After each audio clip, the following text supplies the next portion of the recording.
Check. I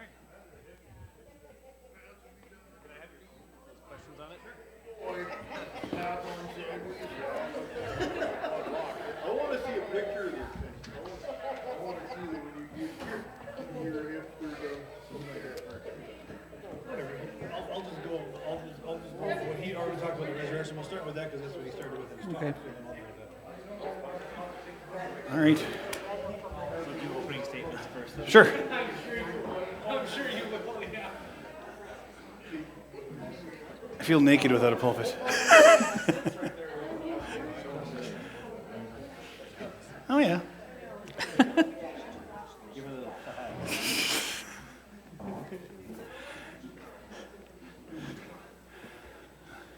Good afternoon, everybody. Welcome to our extremely formal debate. I'm going to lay down some ground rules. I'm going to be kind of moderating the. Do you see those quotations there? Moderating the debate a little bit here, but it's going to be between the atheist, not atheist pastor. There is an atheist pastor in Ontario. Well, I guess he's an atheist pastor then today. We've got everything.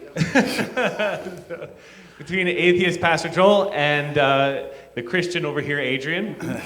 The Christian over here, yeah, that's what I'm going with. I'm going to lay down a few ground rules here, so keep it a little bit formal, you guys. No below the belt shots. If you do need to get violent, make sure you warn everybody first and take it outside, of course. But, and no bald jokes from the moderator. No, not Thank you. not yet, at least. Oh. I'm going to start off by giving each of these guys an opening statement. I'll kind of keep it short. Give them probably a couple minutes each, and then we'll kind of move on to some questions afterwards.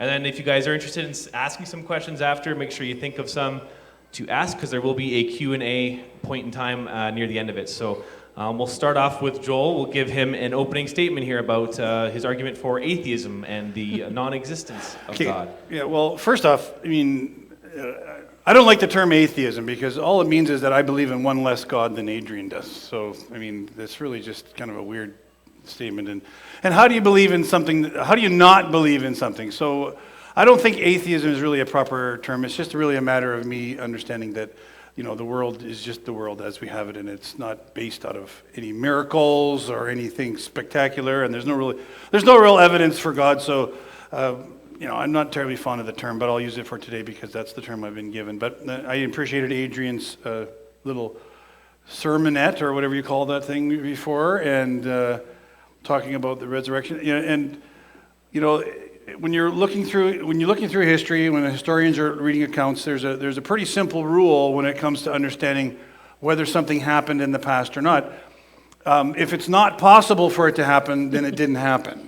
So as much as you've got your evidences for the resurrection, you can't really have something happen that's impossible for it to happen. So, you know, as many of you Christians like to believe in the resurrection, it's impossible because it's not something that it can be scientifically verifiable. There's no evidence whatsoever to say that people can rise from the dead like that. So, you know, that's how we discern between what is sort of accurate historically and what is inaccurate historically.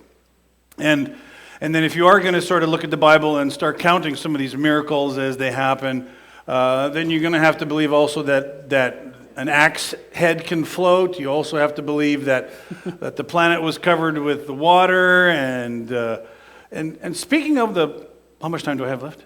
About 1 minute. Okay, 1 minute left. Okay. And speaking of the planet being covered with water, what kind of a God destroys so many people? Like, I mean, there was who knows how many potential people, according to that story, during that time on the planet, and God destroyed men, women, and children, and animals.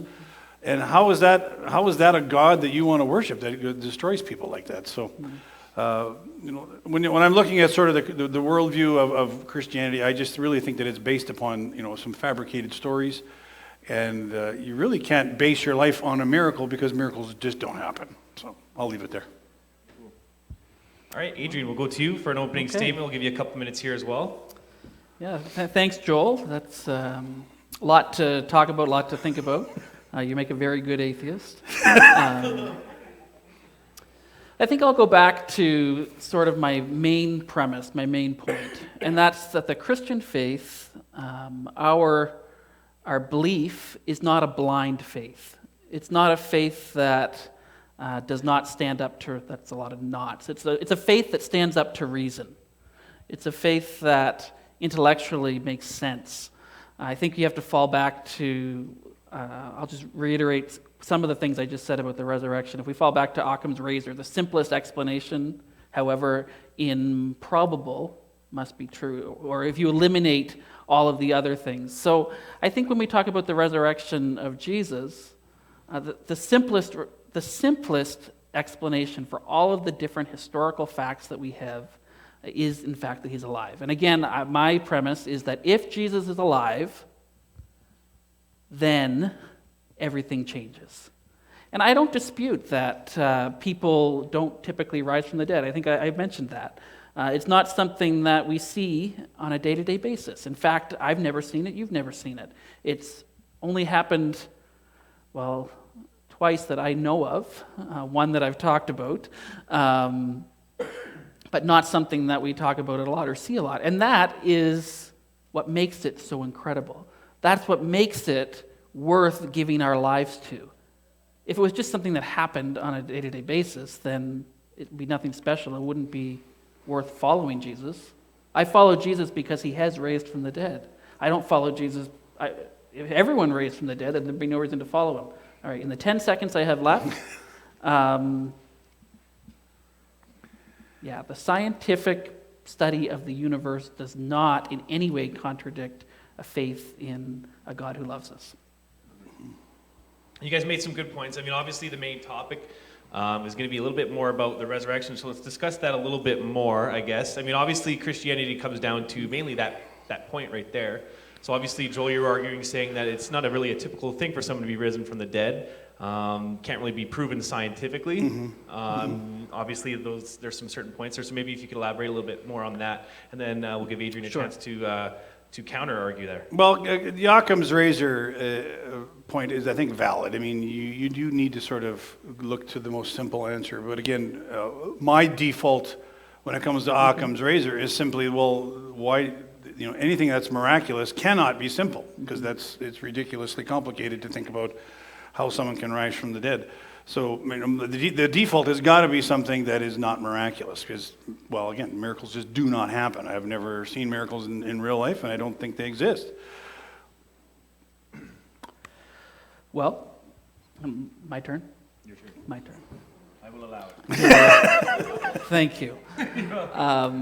If your position is that miracles don't happen and can never happen and will never happen, then there's nothing I can say to convince you. I don't deny that the resurrection of Jesus was miraculous. Again, that's what makes it so amazing. That's what makes Jesus worth following.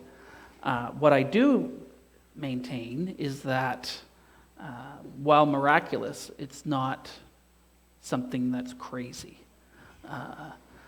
And I also would dispute, again, maybe not on the level of rising from the dead, but I would dispute that miracles don't happen today. Oh. Yeah.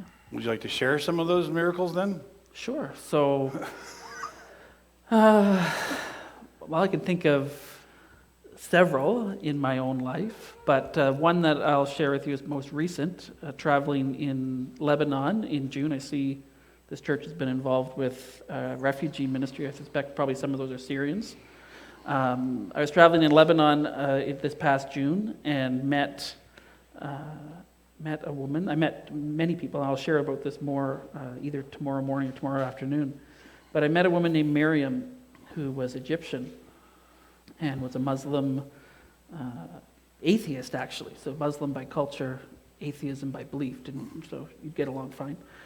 And she met Jesus in a dream. She met Jesus in a dream. And he appeared to her and he said, "You are my daughter, and I love you." And like when I share her picture in churches and tell her story, the church can't record it because her life would be in danger with her family.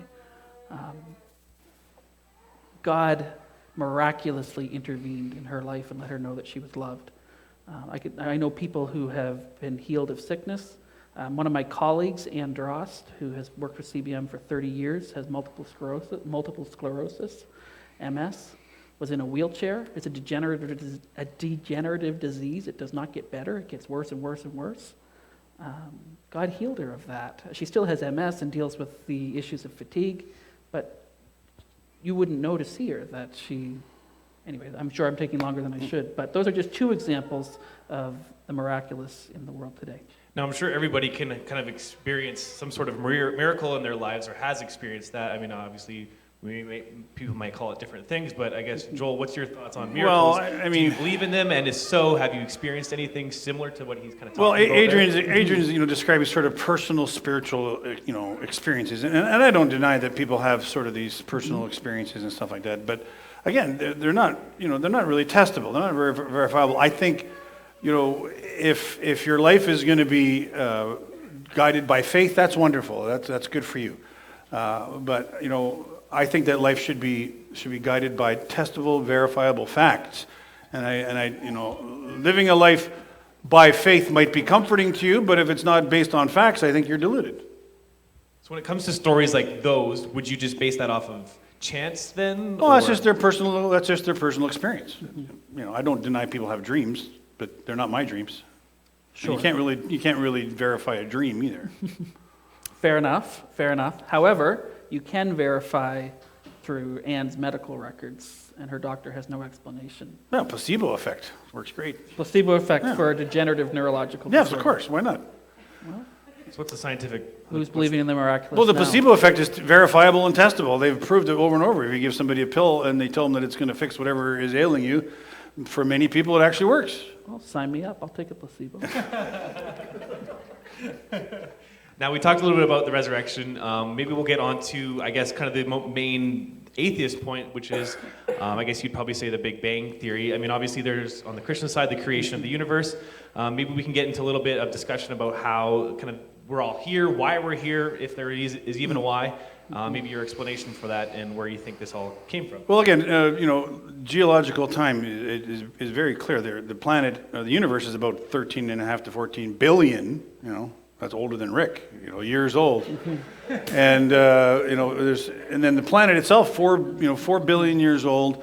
And, and it's clear that we've seen in the fossil record that things go from, less complicated to more complicated. It's an obvious transition through evolutionary adaptation to what we have today.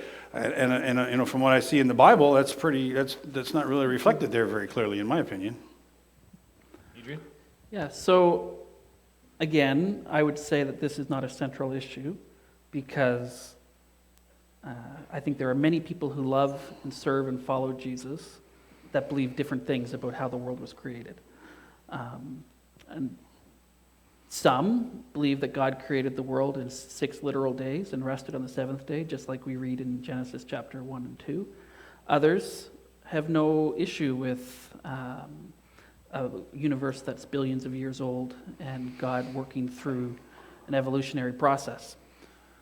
I'm not going to tell you where I stand. I will say... Chicken. All right, I'll tell you in a minute. All right. I will say that I think it's important to understand that what we now have as the Bible, and specifically what we have as Genesis, was not written as a scientific text. And was not, I would say the creation account in Genesis was not written to describe how. It was more written to describe why. And if we look at how the creation account differs from other creation accounts in the ancient Near East, you'll see some pretty stark differences. In some of those accounts, creation was God.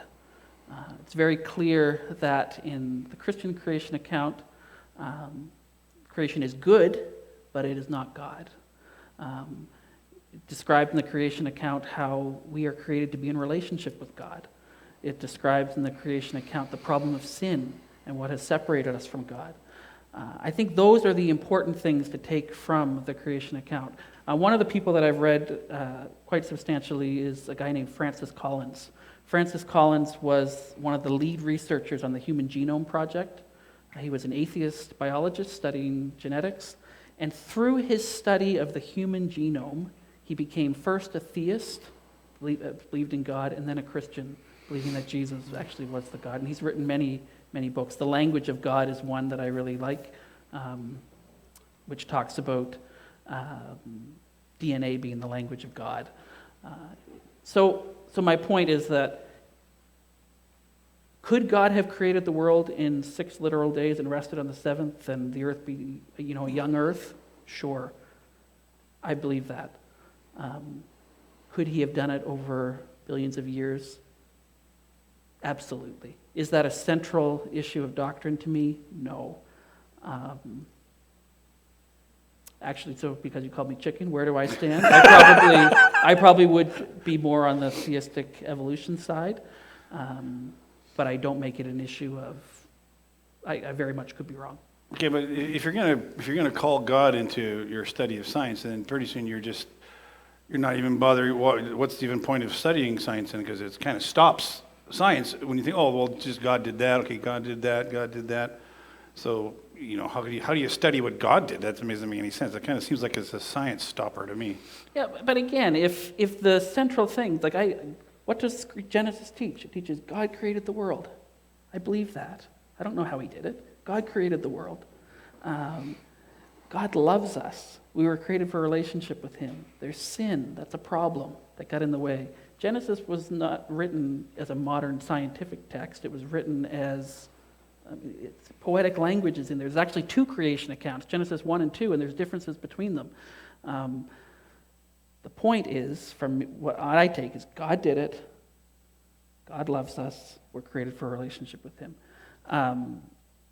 When have my background is, my first degree is in biology. That's an interest of mine. Never have I experienced more the beauty of God, this is going to sound stupid to most of you, than when studying photosynthesis and cellular respiration and looking at how intricately the process by which plants take carbon dioxide and produce oxygen, and animals take oxygen and produce carbon dioxide, how that cycles together at a chemical and molecular level. It screams designer, it screams beauty, it screams, to me, I worship when I experience that. Right, and Adrian, you touched base a little bit on kind of why you believe a lot of this stuff. So I guess I'll toss that kind of question back to you, Joel. Why do you believe this all exists, I guess, in a sense, coming from an atheistic standpoint? Do you believe there even is a why? Like, what's your kind of standpoint on that, on a moral sense, I guess? Pass. No, the world is just what it is. It's a brute reality. What we have, in the materialistic world is what we have. It's in trying to come up with reasons why it needs to be there or purposes behind it, I think is folly. It's just the world is what it is. So if you believe that, where do you derive your moral code? Well, I think we can, you talked about evolution. I think that morality can evolve just like we've evolved, and things that have been perhaps immoral in the past, we now understand them that they're no longer immoral. So it can evolve as we get smarter and learn, what's the greater good for our society. I think that's where we want to go with our morality. So you don't believe there's absolute morality? Oh, of course not. No right or wrong. It evolves just like we did. We'll agree to disagree strongly. That's very encouraging. I'll let you guys start asking each other. I'll let you ask each other questions here. I'll give you some. I'll just give you a phone. Well, let's go back to creation, because that's one that we've talked a little bit. Okay. So, even if we accept all of the current scientific understanding of how the world came into being, which I use the word current, that's important because it has changed significantly. If we accept the current understanding, even if you keep going back, where did the first whatever come from? Quantum fluctuations are pretty neat. You scoff, but quantum fluctuations come in and out of existence all the time, and they're there and then they're not there. It's pretty. I think the first law of thermodynamics is matter cannot be created or destroyed. Oh yeah, of course. But all you need to create the universe, all you need is gravity and matter, and then Yeah, but where'd the matter come from? well, from quantum fluctuations. And we've also got the idea that perhaps this is just one of many multiverses that are out there. We've got many universes that have come into existence, gone out of existence because the physics didn't line up. Millions upon millions of multiverses, and this one happens to be the one that makes sense and happens to be the one that works. So It was just a matter of chance. So a central premise of science is that matter cannot be created or destroyed. You're saying that at creation matter was created. Who's believing in the miraculous now? Well, again, if you have quantum fluctuations, you don't have to worry about this because quantum fluctuations and quantum computing, which is coming up now as well, it is an understanding that you can have something be A and not A at the exact same time. So then you can have matter and not matter at the same time, which then is the beginning of our But universe. where did that come from, that matter and not matter? It's just a fluctuation in the fabric of the universe. But Something that We we hearing a don't. lot of fluctuations. Could you explain Something a that we little don't necessarily bit? Just completely. for the people that don't necessarily know, I guess, Just- quantum physics. Quantum physics is the state whereby things can pop into existence and pop out of existence and at the same time, and that's what quantum computing is based upon. It's obviously it's pretty hard to get our mind around. But when we're trying to think of how things start from nothing, we see these quantum fluctuations coming out of what we can obviously see as nothing, and so we can base the fact that that's probably where it all began. Okay, well, while I will admit that I am far from an expert on quantum fluctuations, I come back to the fact that Well, but there must have been a supreme okay, but where being does that created that. okay? If you don't think that quantum fluctuations can come from somewhere, then where does God come from? Oh. See, now that's the beauty of it. God's eternal. Maybe quantum fluctuations are eternal. Maybe we're talking about the same thing with different language. Interesting. Okay.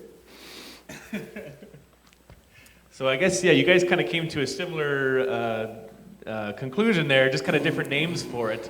Maybe, I The guess, difference is I believe God loves us and sent his son so we could have a relationship with him, whereas I don't think you would say quantum fluctuations love us. No, and I mean, my friend Richard Dawkins makes it very plain. The universe is a cold, dark, and purposeless existence, and we make our own meaning in our own lives, and that's how we find meaning in life.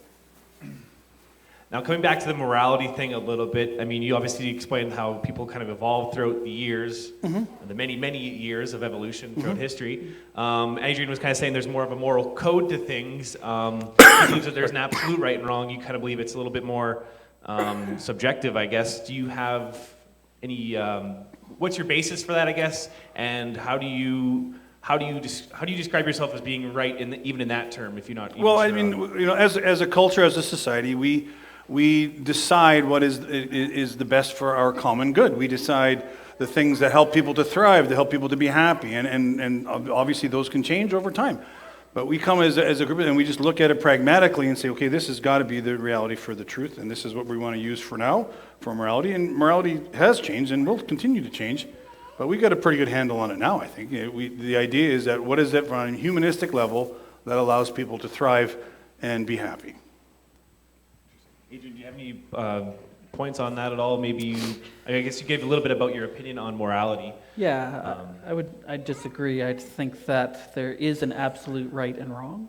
It's based on what God has established as right and wrong, and that when we, as society, yes, we have moral codes that change, but that's separate from what God has ordained as right and wrong, and that might not always agree with what the collective society defines as right and wrong.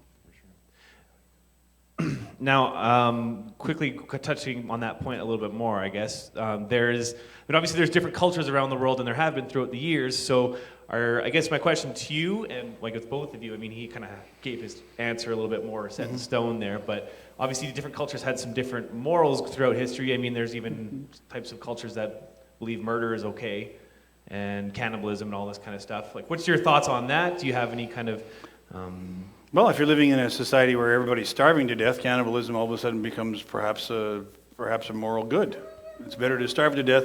It's better to eat Aunt Sally than to starve to death as an entire village. As horrible as that sounds, that's what you need to do. So, and of course, as society grows and prospers, we can take that off the table. But we've got to be able to have the ability to change our morals over time as we see how society changes and evolves. All right, well, thank you guys. We'll go into some questions from the audience at all. Maybe if some people had some things, anybody at all? No, I'm just kidding. Matt, go ahead. Do you have any evidence to support a multiverse? Really, when you're looking at the multiverse, it makes sense because there's got to be a way for the fine tuning, which we apparently see in our universe. There's got to be a way for that to happen, and the only way that it can happen through chance is if there's lots of different chances at it. So it's got to be the multiverse has got to be real. Okay, but that's not evidence, that's just speculation. Uh, We have the Bible, it's got evidence in the Bible that provides structure and shows us that the Bible is true and that it can be relied upon. Do you have anything that says at all that there's an alternate universe out there? Any scientific test, anything that you claim is necessary for something to be considered fact or true? Well, again, when it comes to the multiverse, I would grant that it's a little more on the philosophical side of science. However, when you're trying to understand why things are so fine-tuned, you then have to increase your odds. And so the multiverse just makes sense in the sense that there's got to be different options and different odds that pop into existence. And one of them happens to stick. And the other ones that maybe come into existence come and go very quickly, maybe in a matter of a millisecond, and other ones last thousands of years and then perhaps don't work. And perhaps we have parallel universes as well that everybody's involved in. And we're having this exact same meeting, except for I have hair. So I want to be in that universe. Now, if you do have a question, make sure you state who it's towards. If you have one for me too, I guess, that would really be cool, I guess. If you have moderating questions, we'll start over here. Do you guys want to come up? no, don't make him come up. Well, again, it's the placebo effect. No, seriously, it's just people, they think that that's true for them, and I'm glad that it's true for them, and they've got some meaning out of that. But whatever reason that you need to have a better life, that's great. Some people might find it in other kinds of religions, perhaps Eastern religions, or Hinduism or Muslim or Islam, or they might find it in just going out in nature and communing. Whatever it makes it so that you can be a better person, that's fine. I'm not going to argue with that. If you believe in parallel universes, is there a parallel universe in which you're a Christian? That's right. Well, you know what? I have to admit that that's definitely a possibility, because if there's infinite opportunities out there, then yeah, I would have to say that's got to be a thing. I have to admit that. Any questions for the Christian at all? Or? This is great.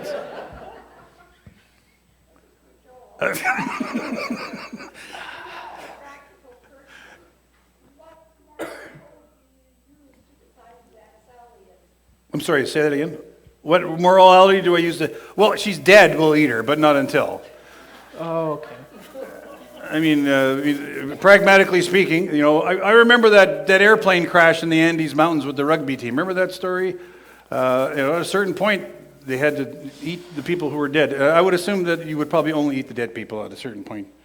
But I mean, pragmatically speaking, that's if your morality needs to be flexible. Just as a quick point, I regret bringing up cannibalism. And Kyle, go ahead. For both of you, is truth subjective? We'll start with Joel on that one Oh, start with since me. he's on a roll here. Is truth subjective? I would say yes and no. I think truth about morality, truth about your feelings and stuff like that, that's all subjective. But when it comes to science, we're looking for facts, not for subjectivity. So, when science speaks, it speaks facts. And that's what we want to go for, testable and observable. Yeah, I would say that there is objective truth. At the same time, we all live in a context. And nobody... So for example, I believe that the Bible teaches objective truth. But each of us bring our own experiences and culture and backgrounds to that text. So we subjectively interpret it. But I do believe that there is objective truth, right and wrong, and truth, yeah. Anybody else with some questions for either of the guys here? I got a question for both of you. In both of your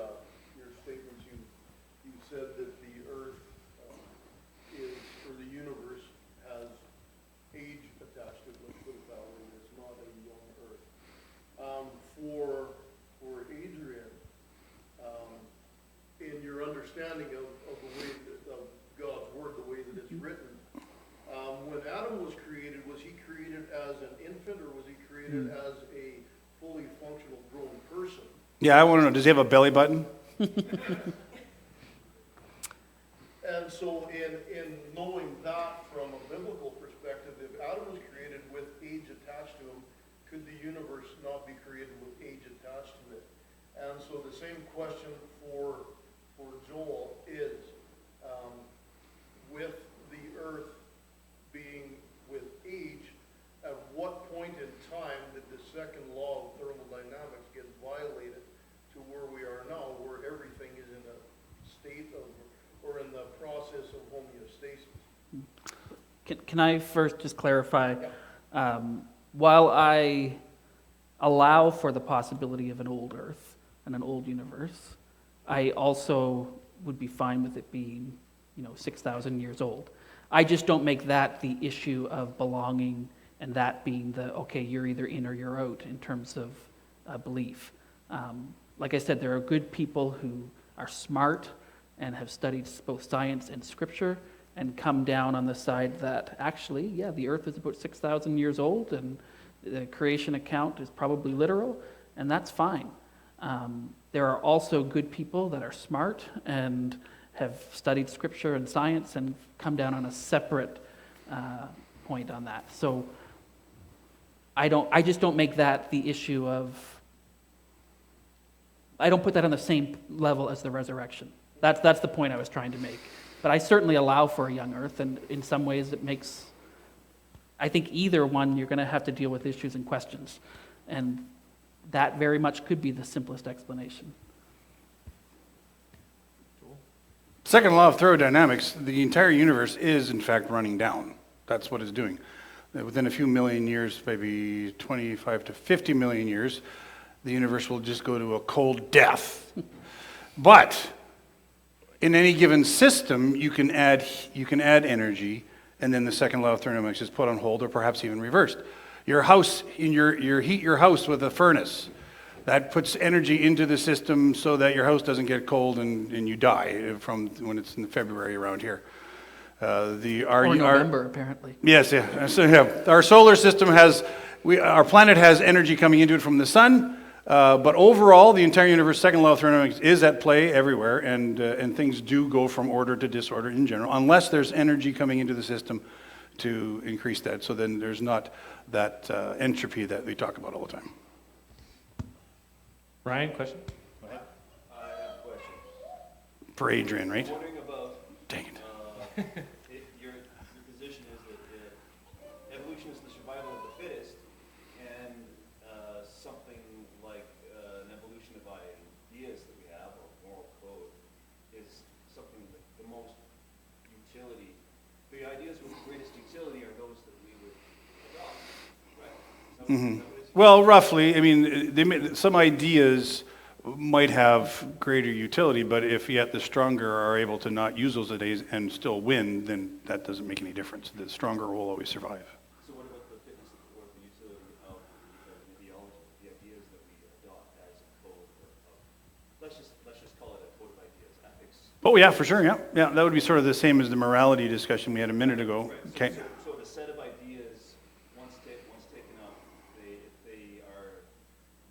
if they enable us to live better as humans, then would that determine that it would be more true? Well, the thing with evolution is you have to remember that just because something might sound better or look better doesn't necessarily mean it's going to win, because what's going to win is the idea that allows the survival to continue on. So I think that there's been times in history where maybe what we would consider to be better ideas have died because the group that was stronger didn't like those ideas and put them down. So evolution is a cruel master and doesn't necessarily make sense, but it always moves towards whatever it is so that people or units or animals or creatures can survive. You say put them down as in the stronger killed the other guys. Correct. Yes. Because Yeah. morality is just... The nice thing about our morality today, though, is we're beginning to understand. I think we were evolving to the place where we can understand that perhaps taking care of the least people makes a bit more sense for our society. But overall, we want our society to grow and evolve as it needs to. How does caring for others help you pass on your, Well, yeah. It doesn't. It doesn't, because the world doesn't make survives on survival of the fittest, doesn't mean we can't come along and say, actually, at this point, we don't need to let that survival thing kick in, because we can, with our mind, go past it and move into a different kind of society where we see people benefiting. Yeah, in a sense, you can almost say that we're evolution stoppers at a certain point when it comes to sometimes our own moral choices, but we've evolved to the place where we can do that. So how do you resolve the conflicting worldviews then of societies that want to care for people and live by the letter of the law, people who are following Islam and are looking to decimate the infidels? Well, at a very base level, again, I said evolution has no, goodness or badness attached to it. It's just what it is. So when things win out, things just win out. We don't necessarily have a judgment on that. So there's no definition of good. No, good and evil are not really something you can define, because it just is. As Christians, we believe that God is love. Mm-hmm. Where does your love come I evolved it. Well, I didn't evolve it. We evolved it. Somewhere along the way, we recognized that it was good for our offspring to survive, so we would start to take care of them, and that care is what we interpret as being love. Well, if we don't take care of our infants, they don't last very long, so it was just a pragmatic thing. If I could remove myself from the debate for a minute. I hope somebody is recording all this. And It's being recorded. I might have to erase it, but Awesome. Any more questions? Kyle. It's gonna sound silly, but I just wanna know how you'll answer it. Can God create a rock so big that thank you.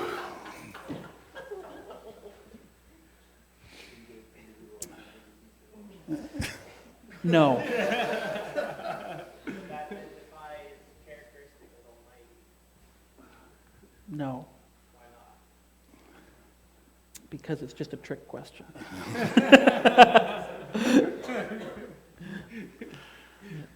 Good question. So I yes, thought so. So maybe he could, but then once it's created, then the fact that he's all powerful, he could lift it anyway.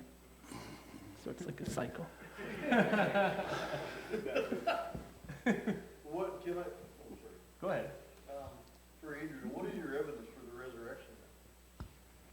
So again, if you've been sleeping for the past hour and a half, I think that Jesus was. So we take. Can I prove it? No, I can't prove it. That's the first thing I'll admit. I cannot prove that Jesus was raised from the dead.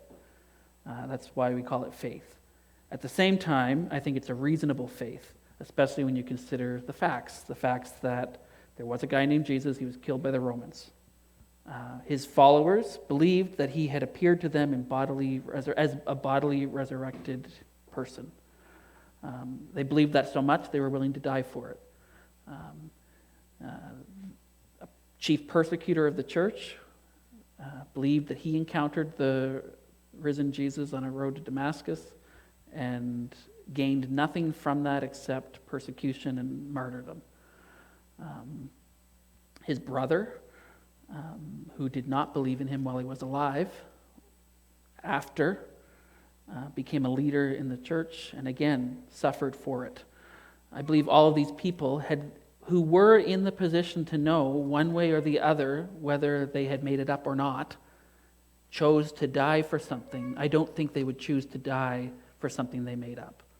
So for me, the simplest explanation of all of those things is the fact that Jesus is who he said he was, and he was declared with power to be the Son of God through the resurrection of the dead, and is therefore worth my all, my heart, my soul, my strength, my mind, my life, and that's why I've chosen to serve him.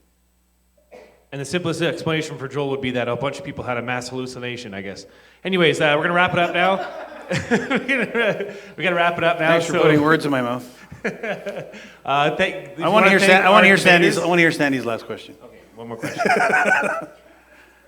Yay.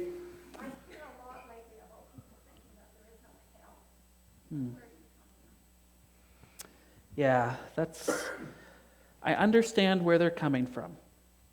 And I would love to be able to believe that there is no hell. But how I come down on it is I believe that life, to die without Jesus is eternal separation from God. And that sounds like hell to me. But I can certainly understand why it would be nice to explain that away. Cool. All right, well, let's give a round of applause for our debaters. Joel, you can take off your atheist mask, I guess.